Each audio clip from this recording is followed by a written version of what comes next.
ಮಹತ್ವದ ಬೆಳವಣಿಗೆಯೊಂದರಲ್ಲಿ ಬಸವರಾಜ ಹೊರಟ್ಟಿಯವರು ಕರ್ನಾಟಕ ವಿಧಾನ ಪರಿಷತ್ ಸಭಾಪತಿ ಸ್ಥಾನಕ್ಕೆ ರಾಜೀನಾಮೆ ಸಲ್ಲಿಸಿದ್ದಾರೆ. ಉಪಸಭಾಪತಿಯವರಿಗೆ ರಾಜೀನಾಮೆ ಪತ್ರ ಕಳುಹಿಸಿರುವ ಅವರು ಸ್ವಇಚ್ಛೆಯಿಂದ ರಾಜೀನಾಮೆ ನೀಡುತ್ತಿರುವುದಾಗಿ ಸ್ಪಷ್ಟಪಡಿಸಿದ್ದಾರೆ. ಮಹತ್ವದ ಬೆಳವಣಿಗೆಯೊಂದರಲ್ಲಿ ಬಸವರಾಜ ಹೊರಟ್ಟಿಯವರು ಕರ್ನಾಟಕ ವಿಧಾನ ಪರಿಷತ್ ಸಭಾಪತಿ ಸ್ಥಾನಕ್ಕೆ ರಾಜೀನಾಮೆಯನ್ನ ಸಲ್ಲಿಸಿದ್ದಾರೆ.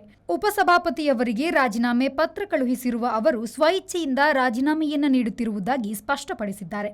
ಇನ್ನು ವಿಧಾನ ಪರಿಷತ್ ಸಭಾಪತಿ ಸ್ಥಾನಕ್ಕೆ ರಾಜೀನಾಮೆಯನ್ನ ನೀಡುವಂತೆ ಬಸವರಾಜ ಹೊರಟ್ಟಿ ಮನವೊಲಿಸುವಲ್ಲಿ ಡಿಕೆ ಶಿವಕುಮಾರ್ ಯಶಸ್ವಿಯಾಗಿದ್ದಾರೆ. ಹೊರಟ್ಟಿ ಅವರನ್ನು ನೇರವಾಗಿ ಭೇಟಿ ಮಾಡಿದ ಮುಖ್ಯಮಂತ್ರಿ ಮತ್ತು ರಾಜ್ಯ ಸರ್ಕಾರದ ಇತರ ಪ್ರಮುಖರು ರಾಜೀನಾಮೆ ಸಲ್ಲಿಸುವಂತೆ ಒಪ್ಪಿಸಿದ್ದರು.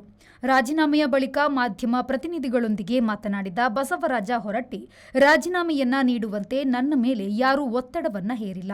ಸ್ವಯಂ ಪ್ರೇರಿತನಾಗಿ ನಾನೇ ಸ್ಥಾನವನ್ನ ತ್ಯಜಿಸಿದ್ದೇನೆ. ಈ ಹಿಂದೆ ಆಗಸ್ಟ್ 14ರಂದು ರಾಜೀನಾಮೆಯನ್ನ ನೀಡಲು ನಿರ್ಧರಿಸಿದ್ದೆ. ಆದರೆ ಇಂದು ರಾಜೀನಾಮೆ ಪತ್ರವನ್ನ ಉಪಸಭಾಪತಿಗಳಿಗೆ ಸಲ್ಲಿಸಿದ್ದೇನೆ ಎಂದು ಸ್ಪಷ್ಟಪಡಿಸಿದರು. ಮುಖ್ಯಮಂತ್ರಿಗಳಿಗೆ ನಾನು ಮಣ್ಣು ಮಾತು ಕೊಟ್ಟಿದ್ದೆ, 14ನೇ ತಾರೀಕು ರಾಜೀನಾಮೆ ಕೊಡ್ತೀನಿ. ಅದಕ್ಕೆ ಅವ್ರಿಗೆ ಒಂದು ಥ್ಯಾಂಕ್ಸ್ ಹೇಳಬಾರದು. ಇಲ್ಲಿವರೆಗೆ ನನಗೆ ಎಲ್ಲ ರೀತಿಯಿಂದ ಸಹಕಾರ ಮಾಡಿರಿ. ಅದಕ್ಕೆ ಮನೆಗೆ ಹೋಗಿ ನನಗೆ ಇಲ್ಲಿವರೆಗೆ ಸಹಕಾರ ಮಾಡಿರಿ, ನನ್ನ ಬಗ್ಗೆ ಅಪಾರವಾದ ಕಾಳಜಿ ಇಟ್ಟಿದ್ರಿ.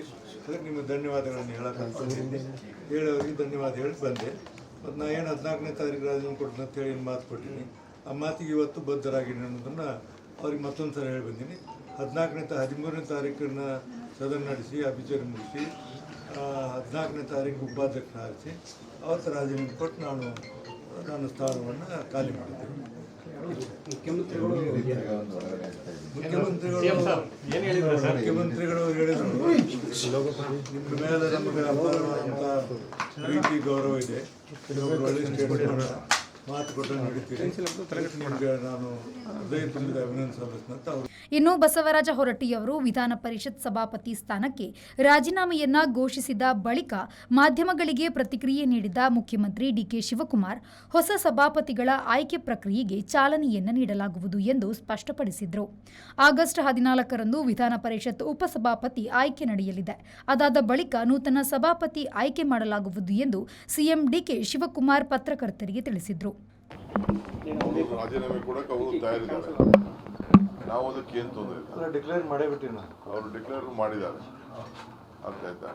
ಈಗ ಸಪೋಸ್ ಅವ್ರು ರಾಜೀನಾಮೆ ಇವತ್ತು ಕೊಟ್ಟರು ಅವ್ರನ್ನೇ ನಾನು ಪ್ರೋ ಟರ್ಮ್ ಸ್ಪೀಕರ್ ಚೇರ್ಮನ್ ಆಗಿ ಅವ್ರನ್ನೇ ಅಪಾಯಿಂಟ್ಮೆಂಟ್ ಮಾಡಬೇಕು. ಅವತ್ತು ಅವರೇ ಕೂತಿರ್ತಾರೆ. ಇವತ್ತು ಸಪೋಸ್ ಇಫ್ ಯು ವೇಕೇಸ್ ನಾವು ಆನ್ ದ ಬೇಸಿಕ್ ಪ್ರಿನ್ಸಿಪಲ್ ಅವ್ರನ್ನೇ ನಾನು ಅಪಾಯಿಂಟ್ಮೆಂಟ್ ಮಾಡಬೇಕಾಗ್ತದೆ. Because is the senior most member. ಅವ್ರನ್ನೇ ಮಾಡಬೇಕಾಗ್ತದೆ. ಅವ್ರಿಗೇನು ಬೇಕೋ ಅವ್ರ ಕೆಲಸ ಜವಾಬ್ದಾರಿಯನ್ನು ಅವ್ರು ಮಾಡಬೇಕಾಗ್ತದೆ. ಸರ್, ಈಗ ಅವಿಶ್ವಾಸ ನಿರ್ಣಯ ಮಂಡಿಸಬೇಕು ಅಂತ ತಯಾರಿ ನಡೀತಿದೆ, ಆ ಥರದ್ದೇನಿಲ್ಲ. When we have come to understanding ಏನಿದೆ, ಅವಿಶ್ವಾಸ ನಿರ್ಣಯ ಮಾಡಿಸ್ತೇವಲ್ಲಿ ಅವ್ರಿಗೆ as ready to resign. What is the question? Even if he resigns also now within 10 minutes have to appoint him as a pro term speaker.